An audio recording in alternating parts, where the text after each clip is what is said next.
कि परमेय संख्या और परमेय संख्या यानी दशमलव, कौन चीज?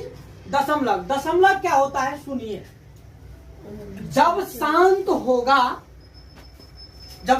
होगा तो होगा क्या कि उन परमेय संख्याओं का जिनका दशमलव प्रसार शांत होता है तो उनका जो फॉर्मूला होता है वो p/2 के पावर n गुने 5 के पावर n के रूप में व्यक्त किया जाता है।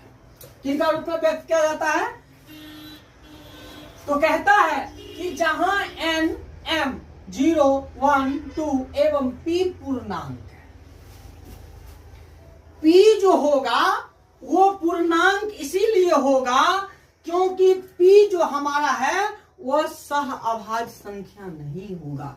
सहअभाज्य संख्या वो होगा, नंबर वो होगा जो 1, 0, 1, 2 यानी नीचे, यानी q का जब वैल्यू आएगा तो परमेय संख्या में हम कल बताए थे, वैसे भी चर्चा किए थे कि वैसी संख्या जिसको p/q के रूप में लिखा जा सकता है वो परमेय संख्या कहलाता है। और परमेय संख्या जिसको p/q के रूप में नहीं लिखा जा सकता है वो कौन संख्या कहलाती है? परमेय संख्या कहलाती है। तो हम बात करते हैं कि अर्थात परमेय संख्या जिसका दशमलव प्रसार अगर शांत है, दशमलव प्रसार अगर शांत है तो वो p/q के रूप में लिखा जा सकता है। क्या लिखा जा सकता है? p/q के रूप में लिखा जा सकता है। इस प्रकार व्यक्त किया जाता है कि pq एक कौन संख्या होना चाहिए? सहअभाज्य संख्या यानी को प्राइम नंबर होना चाहिए। क्या होना चाहिए? सहअभाज्य संख्या होना चाहिए एवं q का अभाज्य गुणनखंड करना होगा।